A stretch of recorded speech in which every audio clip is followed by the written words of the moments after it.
So far, we have learned that it is very rare for a price to move in one direction for a longer time. Surely, when there is panic or euphoria on the market because of some big news, prices may skyrocket and it is hard to enter the trade. In most cases though, the price moves in zigzag shapes.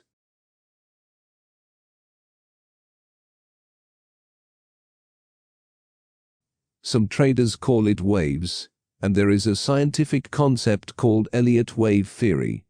But for us, it is important to know the nature of these moves. First, we need to identify a swing move that is a move from point A to point B. We know already that after the main swing there should be a correction in the opposite direction to point C.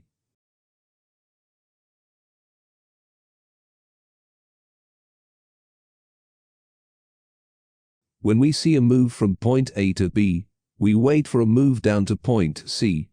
Point C should be located between points A and B. On a chart illustrating an uptrend it may look like this. It is not always so easy to identify points A, B, and C, but it gets easier with time and experience. When we are sure that we have found the A, B, C move, we can draw a Fibonacci retracement with a tool from our chart software. We start from the low of swing to the high, so from point A to point B. In candlestick charts, you should draw from the low of the shadow, or peak, of a candle to the high of a candle. Please notice that you get much more accurate results when you apply the retracement levels to your candle chart rather than line chart. How do you know if you have chosen the right top and bottom? It is a little bit like art, and comes with time. At times, when you have two bottoms nearby, even if you have selected the wrong one, it is not going to change the position of the retracement levels so much. Just practice on the price history.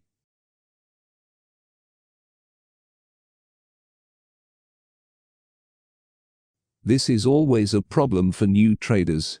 They think that the retracement to point C is only valid when the price touches down this level. They are wrong. Fibonacci retracements are a great tool, but there is number 100% accuracy. Sometimes the price closes near the retracement level, and it can be still a valid move. Just look at the example below. In a downtrend, there was a correction up. Recommended broker is Longhorn FX. Trade a wide variety of assets with leverage up to 1 to 500. How to sign up?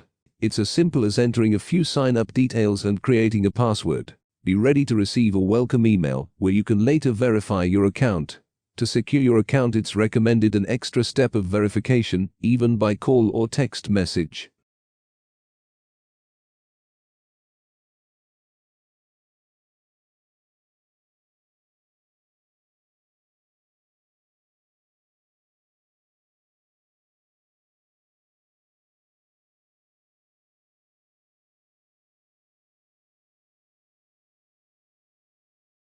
The price looked as if it would move up to 0.618 retracement level, but it did not happen. The result was that candle closed below the 0.5 level. Still, it is a valid correction to point C, and then the price moved back to a downtrend. Try to pay attention to this. On numerous occasions the price will almost touch your retracement level, which is great. However, be aware that sometimes the price only draws near that level, and still trading is worth continuing.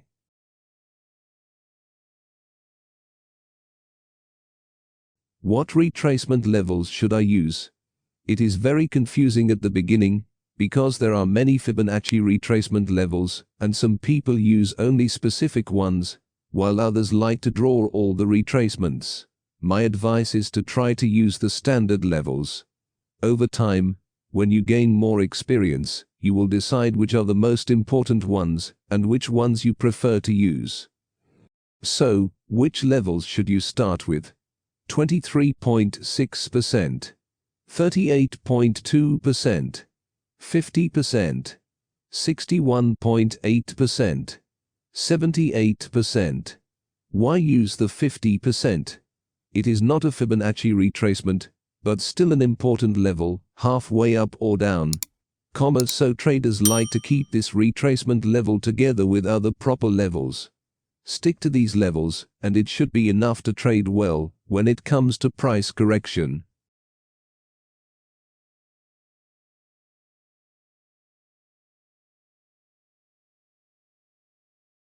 I have my retracement lines. When should I open a trade? Now you know how to draw the retracement lines.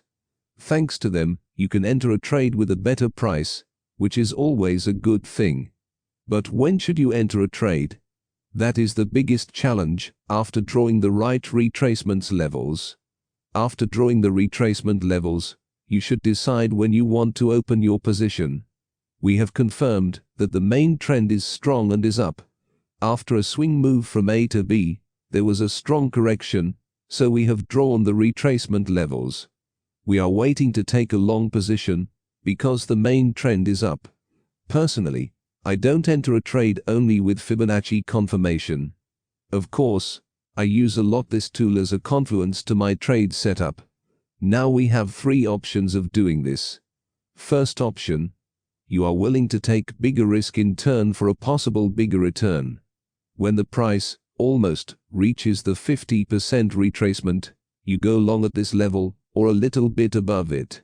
This level is very popular among traders, so very often, at least for a moment, the price stops here and bounces back.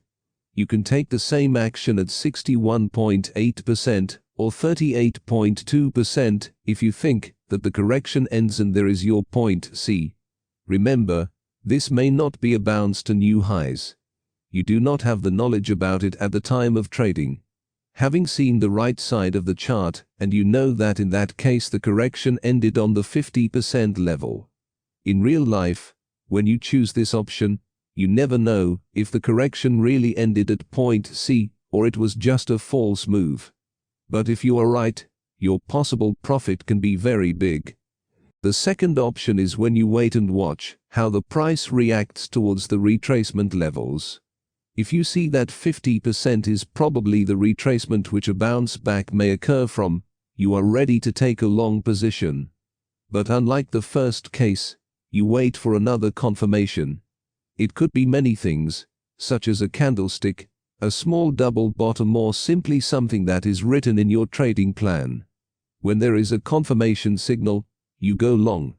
Of course, confirmation signals are not always 100% correct, but in that case you have lower chance of failure.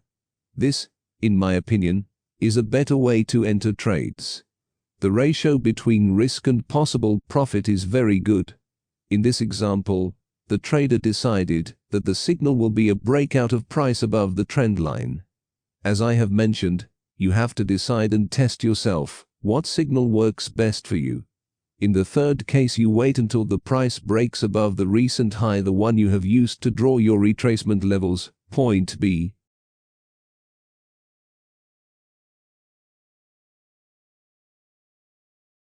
Where to put stops?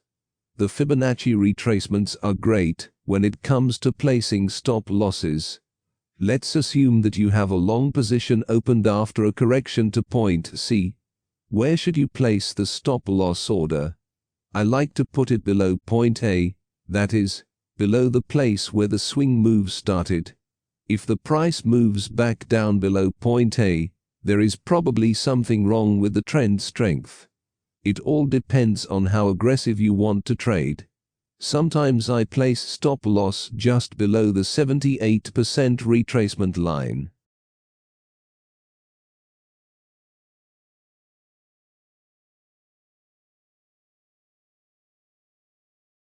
If you want to place a tight stop loss, you place it below the retracement that you think is your point C. The good thing is that, over time, you will understand the behavior of the price better and you will be able to place the stop losses in better places. As I said, I don't use just Fibonacci in my trading plan. Before putting the stop loss, I check other factors too, like support and resistance, supply and demand, and others. I hope you have enjoyed this part of the video. Thanks for watching.